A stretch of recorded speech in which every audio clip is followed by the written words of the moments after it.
half of American fathers face what they call dad shaming. It's speaking to the type of food that fathers feed their kids. Now, how many fathers would admit that when you were in charge of breakfast, it wasn't always the healthiest food that you fed the kids? Perhaps it was chocolate cake. How many of the dads would admit that when you're in charge of bedtime, we fudge on that clock just a little bit? How many would admit that when you're left in charge of the kids, we push the limits when it comes to safety and the things we let our kids do? Or how about when you're left in charge of dressing the kids? And that was always my favorite. When Suzanne would go out of town and I was left to dress the kids, especially Amy. And I would take her to church and people would look down at her, look up at me, look down at her and look up at me and go, "Suzanne's out of town, isn't she?" You put the dress on, buttons go up front. Right, guys? That's where our buttons are. I don't understand. Instructions to put a bow in her hair. You ever try to put a bow in a girl's hair? Let me tell you a trick. You take some tape, put on pop, and you just plop it right on top. It's no better when you're a granddad. When Kate was born, they left me and Michael in charge of dressing Anna Grace. Now, she was 1 year old, and I was trying to put this onesie, is that what y'all call this onesie thing? It hits her at a knee. I didn't know it was supposed to go down to her ankles. So she endured me trying to dress her, and then go to the next one, guys. I'm trying to get it off of her. It's obvious Michael was taking pictures and having a great time with me, trying to put on my granddaughter something that didn't fit her. Don't you hate it when they leave you in charge of dressing the kids?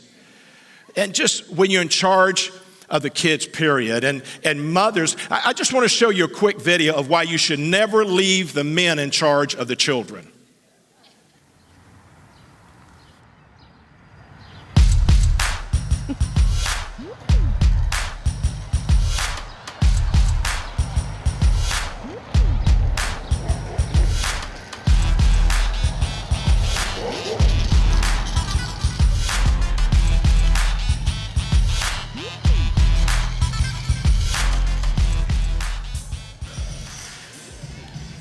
Now all the guys are thinking, I gotta try that.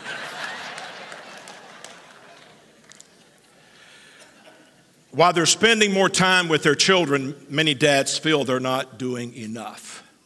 Most dads, 63%, said in 2017 survey that they spend too little time with their kids, compared with 35% of mothers who said the same. Among both dads and moms who said they spend too little time with their kids, work obligations were cited most often as the main reason. Dads are also less positive about their own parenting abilities than are moms. Just 39% of fathers said in 2015 that they were doing a very good job raising their children, compared with 51% of mothers. Dad shaming. We feel like we're just not measuring up. Colossians chapter 3, verse 21, the apostle said, "And fathers, don't have unrealistic expectations for your children, or else they may become discouraged." So often dads try so hard to encourage and inspire their children. So often dads try so hard to encourage their kids to be all that we know they can be. So often we walk away frustrated, realizing that perhaps we discouraged them more than we encouraged them. It's just that male thing that we struggle with. This morning, I'd like to share with you just 5 things that men think about fatherhood. I want to share with you how they feel. and some of the struggles that they have. I wish I had time for every father in this room to come to a mic and to express how he feels, but just time won't allow that.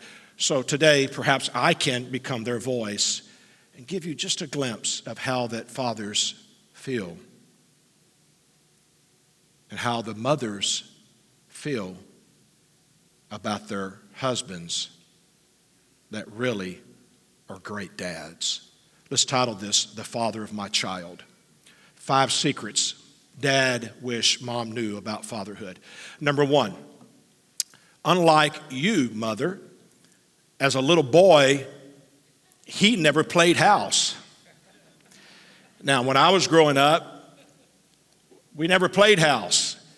We were outside playing army, hide and seek, playing other things, doing what boys do.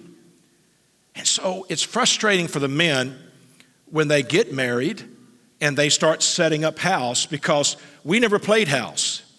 We never played with dolls, at least I hope you didn't, but we never played with dolls. And we never went through that process of learning how to keep house. So what comes natural to the woman must be developed in the man. You got to teach a man to pick up his socks. You got to train him like a puppy dog. Men can be trained. Titus 2 said, admonish the young women. Notice that. It didn't say men and women. It said admonish the young women to love their husbands, to love their children, and to be homemakers. Men never got trained in this. It's difficult. The man's role in society and family, the crucial change of the 21st century. Listen to this article. A few decades ago, men were considered to be providers and protectors. Today, a lot of discussions are centered on gender equality, and nowadays, women around the world are fighting fiercely to make sure their rights are respected. It may seem that the traditional notion of male is dying out as women today have equal career opportunities, are able to provide for a family, and their interests are not limited to creating a cozy home for their husbands. Even more, the amount of stay-at-home dads have significantly increased as women are pursuing their careers, and even military field is available for them these days. Now, this is not wrong within itself, okay? It's not wrong, but it does create a confliction and confusion with men. Today, with no clear line of demarcation between the role of the man and the woman, the male man is often left frustrated and confused regarding his role within the home, within the church, and within the community. Because as little boys, we never played house. Amy's going to come and make a few comments. My favorite memories of you as a dad is the moment our children were born. Your face was the perfect mixture of elated, overwhelmed, full of joy, and terrified, especially when we had our first, Anna Grace. As a mom, so much has come second nature to me, yet is completely foreign to you. How and when to feed the babies, what each cry meant, and what should be done, their sleep schedule, and the list goes on. I can always tell when you are completely lost for words or are grasping for what to do when you do one of the following.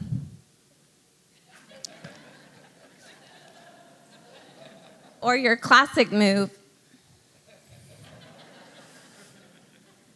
I know in this moment you're either trying desperately to find the answer, you're formulating what to say, or you're praying, "Dear God, get me out of this." Although being the nurturer and caretaker isn't something you may consider your greatest strength, there are so many things you do that only you can do the way you do them. Like giving the best daddy hugs and always telling our girls that you love them. Singing the all-day, everyday song to them. Wrestling with the girls, which is more like letting them dogpile on top of your back. Teaching them how to make the best and fastest paper airplane. Taking the girls for donuts on Saturday mornings. And making sure to bring Kate's cookies. being very patient and understanding when teaching Anna Grace how to swallow a pill, which is very difficult to do, and I gave up doing. Letting the girls go out to the shop with you as you work on your truck or put the trampoline together. Taking the girls on a side-by-side ride, laying down with Kate about 1,000,000 times at bedtime. Introducing Anna Grace to hunting and Dear Lee's life, which is not Kate's thing. I love listening to you read Junie B. Jones to the girls and pray with them at night. The girls may look mismatched and have on furry boots in the summer when they go to the store with you, but they're having a blast because they get to wear what they want to and do what they want to because spending time with you is the most fun. Please know, I could not be what I am and do what I do for our kids if it weren't for you. You are the peace to my fear and the calm to my storm. You are the strength that carries me through life's valleys. I know being a dad is hard, and you may not feel like you're doing the greatest job at times for one reason or another. But I can promise you this, our kids couldn't have a more loving, sensitive, strong, consistent, and caring man as their dad who protects and provides for their every need. We love you and are so glad you're ours. Happy Father's Day, babe.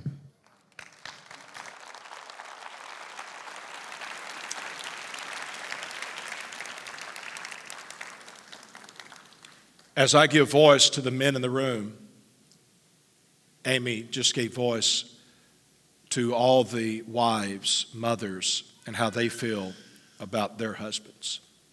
Second thing that men wish every wife knew concerning fatherhood. Though fatherhood is challenging, he loves being a dad.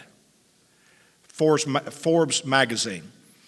Are men the latest victims of media misrepresentation? Men don't feel like they are currently being portrayed correctly by the media, says Keith Richmond, who set out to capture the state of being a man in 2012 in a recent report, which interviewed 2,000 males between the age of 18 and 49. The media industry has tended to characterize men as macho guys, skirt chasers, and inept at parenting and relationships. While this may have historically been true, what our results showed is that these characterizations aren't reflecting the behavior and aspirations of today's men. Romans chapter 8, verse 16, for the Holy Spirit makes God's fatherhood real to us as he whispers into our innermost being, you're God's beloved child. I want you to understand, regardless of what you see on the media regarding men today, inside of men, intuitively, because of Holy Spirit and his whispers, men love being a dad. When a father is with his children, the light in his eyes reveals this truth. He loves being a dad. Lisa, come on. Although, as Pastor said, the world and media today, they have oftentimes misrepresented the true hearts of fathers.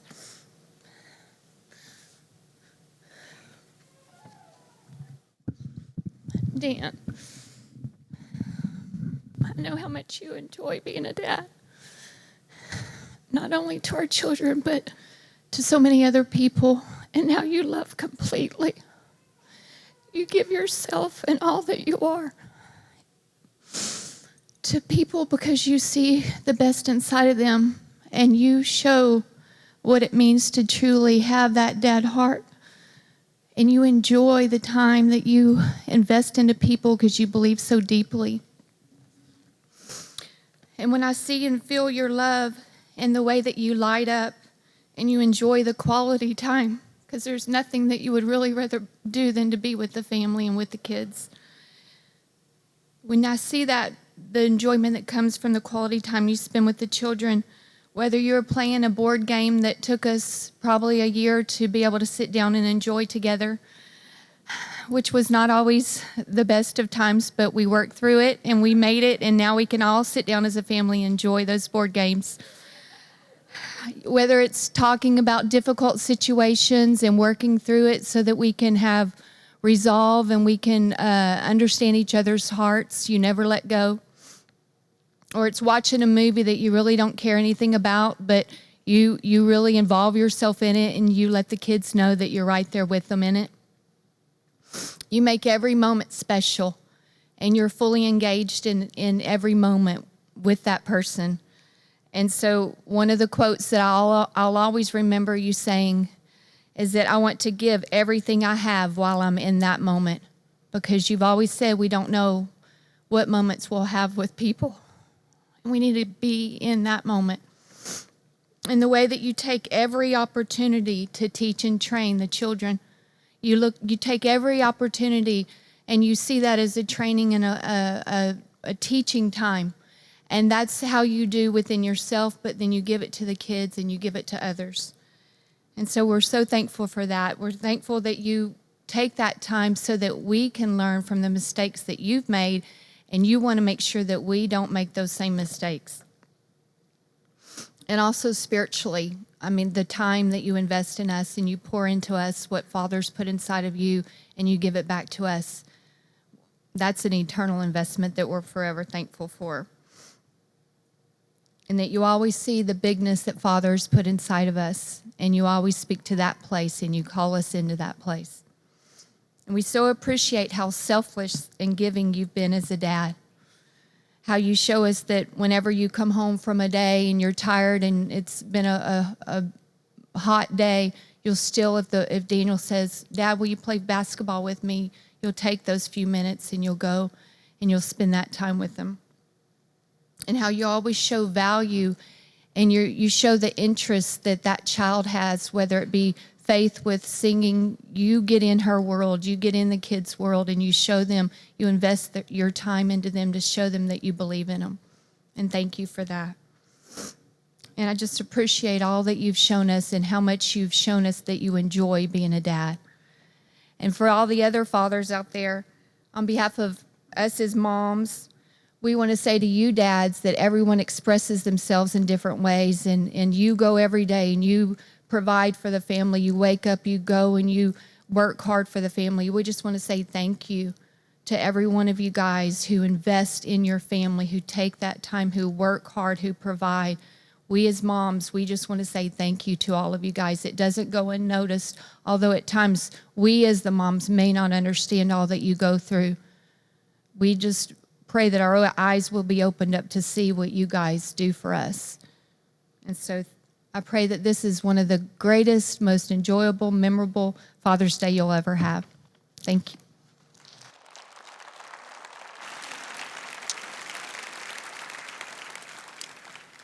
The third secret of most dads. In the solitude of his thoughts, he wonders if he is doing a good job. And he needs you, Mom. He needs your reassurance. Just 39% of fathers said in 2015 that they are doing a very good job raising their children, compared with 51% of the mothers. Pew Research. 1 Timothy 3:4. He must, the father, manage his own family well and see that his children obey him. And he must do it in such a manner that it's worthy of not some, but full respect. And most dads feel they fall short of that. I want to show you a short video, and I want to say up front that this video is being taken out of context. And I mean no disrespect to the group of men that this video truly represents, but this video and what you see really does convey to you how all men feel in their heart when it comes to serving God, a man that comes to the cross and tries to be a godly father and raise his children in a godly way. This is how men feel when it comes to that. So, with that said, short video.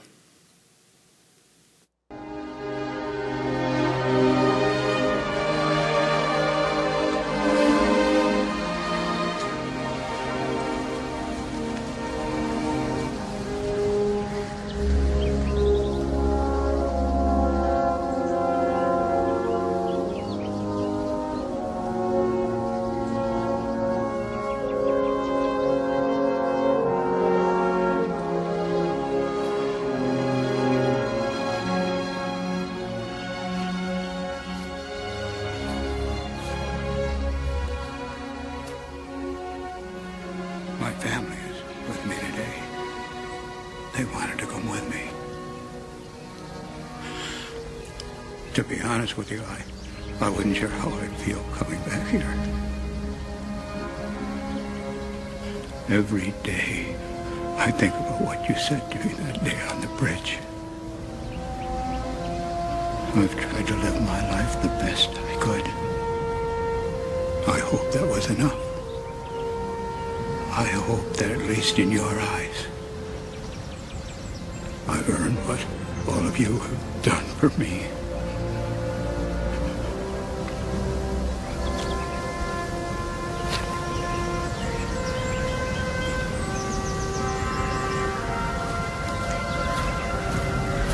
James. Captain John H. Miller.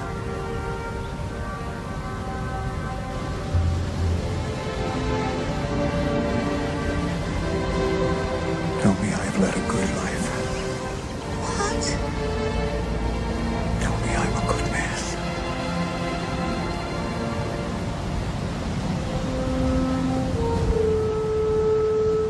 You are.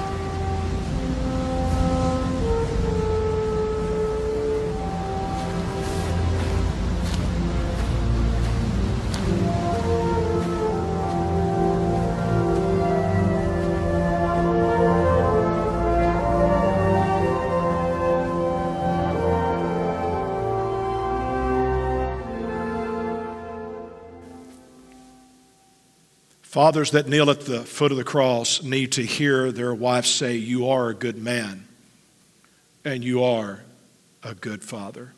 Danielle. You first showed the meaning of sacrifice as a leader for our country's finest warriors. You've been to hell and come out on the other side, giving your men not just an example of courage and strength, but of undeniable faith. As a husband, you are the definition of comfort, unconditional love, respect, and honor. But the day you became a daddy, something opened up inside you that intensified all these things and so much more. You were gentle, attentive, kind, firm, consistent, and reliable. The list goes on. You are continuing a legacy that's been instilled in you your whole life.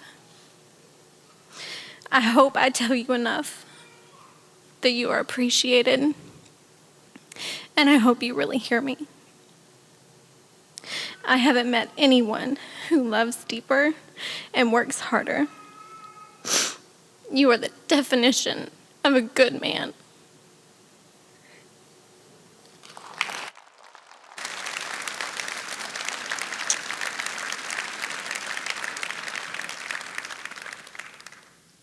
The fourth secret.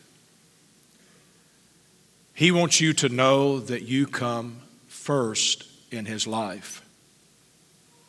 He may respect and appreciate the mother, but he fell in love with the woman. Genesis 2, therefore a man shall leave his father and mother and be joined to his wife, and they shall become one flesh. There are three things that all the wives/mothers need to remember. You were an individual before you were a couple, and he doesn't want you to lose your identity and the roles that you play. You were a wife to him before you were a mother to his children. So don't forget to be his lover as well as being the mother to his children. And number three, those kids, those darlings, they're going to leave you one day, and you're going to be stuck with him. So you better nurture that relationship so when they're gone, you don't have empty nest syndrome. Just remember, deep in his heart, you were and you are first in his life. Christy?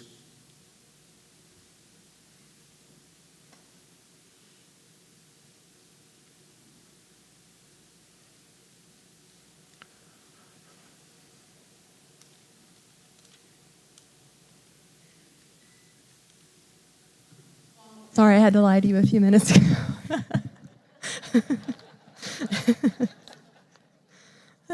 He asked me if I was getting up and speaking a minute ago. I was like, no, why would you say that?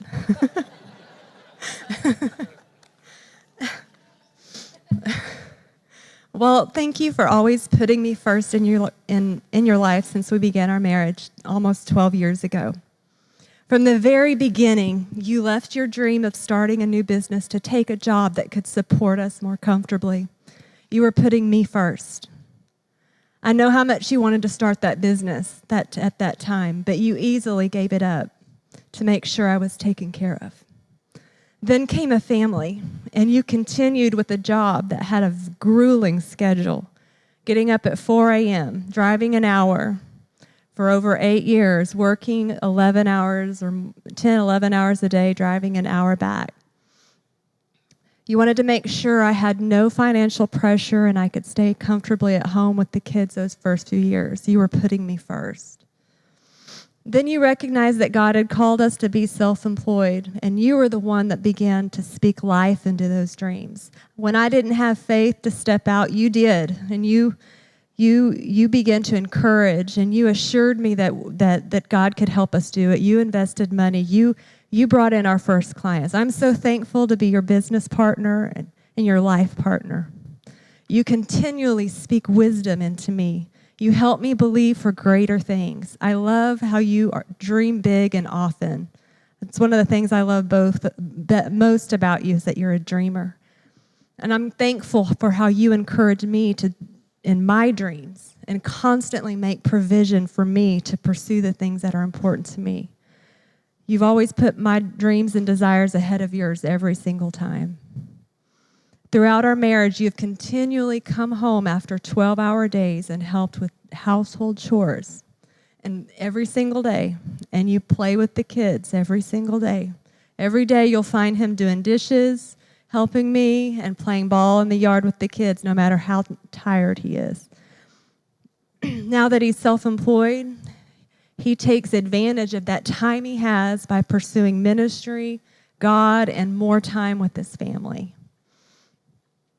I know that you came and you did those things even when you were completely exhausted. I love and respect and honor you today for all the sacrifices that you have made. I'm so thankful that you strive to be a man of integrity. You're an overcomer. You've overcome every spiritual obstacle that the enemy's thrown your way. You're a fierce protector of your family. You truly put your relationship with God and me above your own desires. I love and honor you today for the man that you are, and I thank you for your sacrifices, for being my best friend and my biggest encourager and a strong spiritual leader of our home.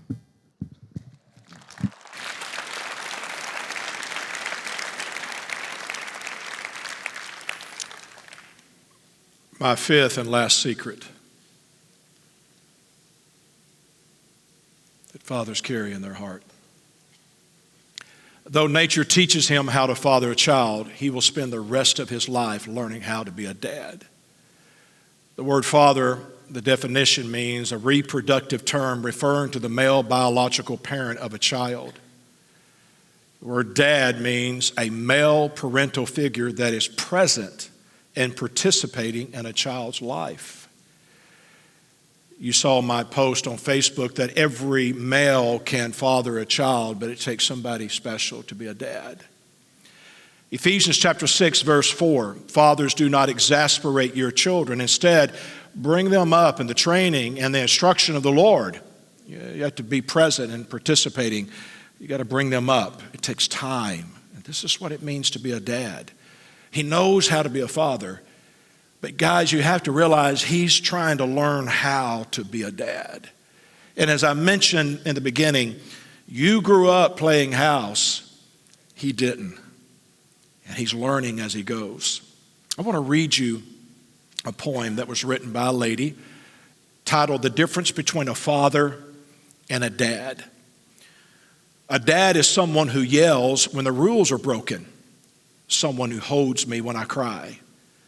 Someone whose smile warms me inside when I come through. Someone who has faith in me even when I fail.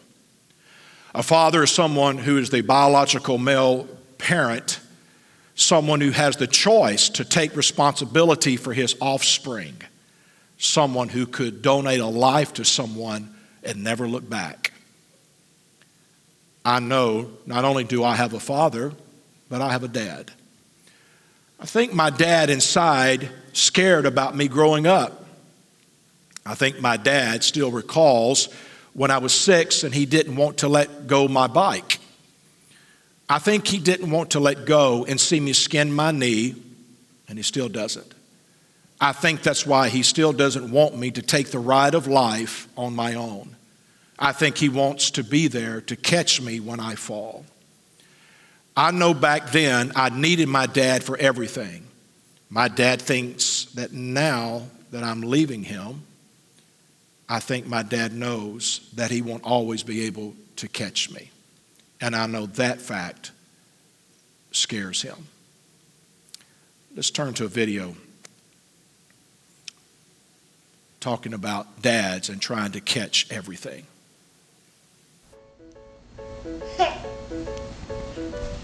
Whoa! Whoa, that was close. Oh, Daddy! Daddy! Daddy! Oh my God! Daddy! Oh my God! Oh my God! Oh my God! Я это снял, Артем, как-то я на лету поймал. Да? Есть фото?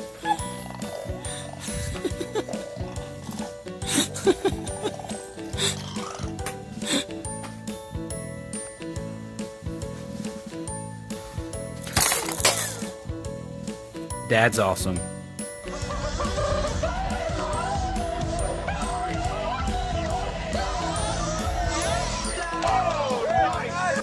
Be careful! I got you. Good say!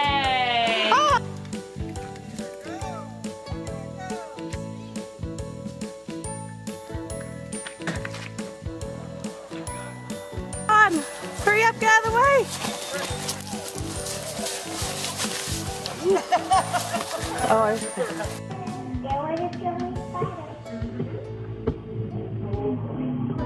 This welcoming fairy summer has got the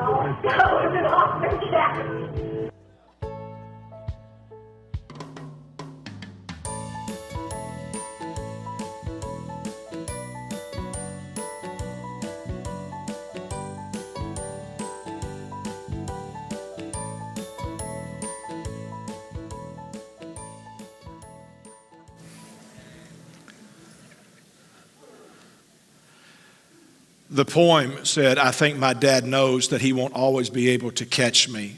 I know that fact scares him. I remember one time Suzanne and I was at a movie when we were pastoring in Ohio, and it must have been a snow day. School was out. It's probably a Monday, my day off. Suzanne and I went to a movie, and my youth pastor gathered up several of the teenagers in the youth group, and they went tubing down the side of a hill. You know, it just snowed, and so they went, and while I was in the movie, suddenly I had something come over me, and I thought something's wrong with the kids. And Justin and Amy both were with this group, and Amy had gone down the side of a mountain on a tube and had hit some rocks. It wasn't long I got a phone call that I needed to come to the hospital. And when I pulled up to the hospital, I saw Amy coming out in a stretcher with her neck in a brace. You can imagine how I felt as a father. All fathers feel that way. The problem is that letting go of your children, especially the daughters, them boys, they bounce off of rocks. But the girls are different for a dad. And it's hard for a father to let go, knowing that you won't always be there to catch. The other day, Amy, getting out of the car with the girls, got slipped and lost her balance and slammed the door in her hand.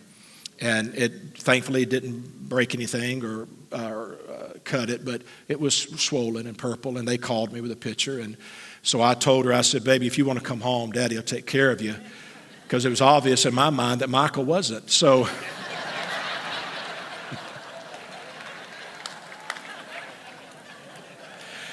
So, as I said to you before, if you and the girls want to come home, you can come and leave what's his name at the house. But no, I'm joking. Every dad needs to know that the mother of his children understands that he's really trying to catch it all. Whether it's with work, paying the bills, protecting the children, providing, protecting, watching over, training. Every man really needs his wife to know that he really is trying to catch everything. Ivy? I am so blessed to have you as the father of our children. You are so much more than just a guy who's able to produce a child in the natural. You are a man who truly fathers his young, and your presence is the essence of our home. You have embraced each twist and turn of fatherhood with a gentle strength, always calm and level-headed in the midst of chaos. You lead our home with love, integrity, and faith, making it easy to love and honor you. Even in your busy schedule, providing for a household of 6, you always find time to spend with your family, whether it's grilling your jerk chicken for a delicious meal or just a day at the park to relax and enjoy your family. And who can forget about the Target runs and the ice cream dates with our girls, or the movies and golf games with our son? You are always there to listen and guide them with wisdom and teach them by example. So today I stand publicly to honor my man, who is thoughtful and kind, thanking our Father that I have you as my friend, my companion, and my love. Happy Father's Day.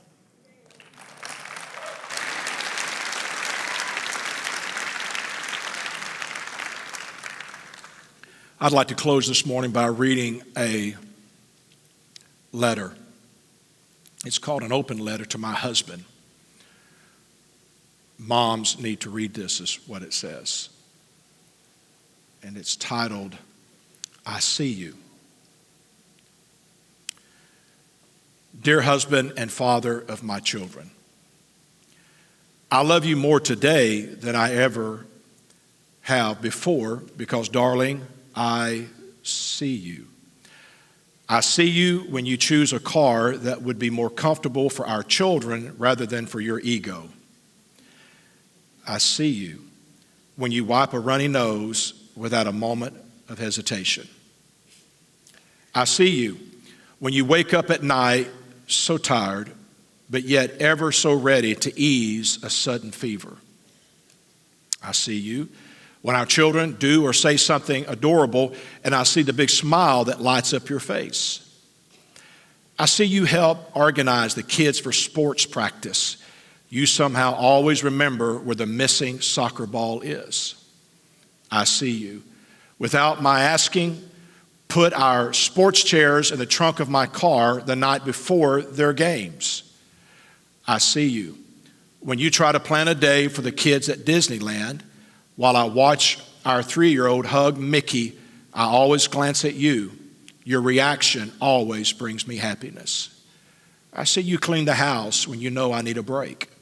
I see you give them a goodnight kiss each and every night. I see your selflessness as you put our family's needs and wants before your own. I see how our values align and our goals to raise our children with compassion, respect, determination, and most of all, to be good, kind people. I know that I'm lucky to have you as a husband, but I'm even luckier that you are my children's father because I see you. You give our family strength and care even when you think I haven't noticed. So thank you for being a great husband. Thank you for being a great father. And know that I see you.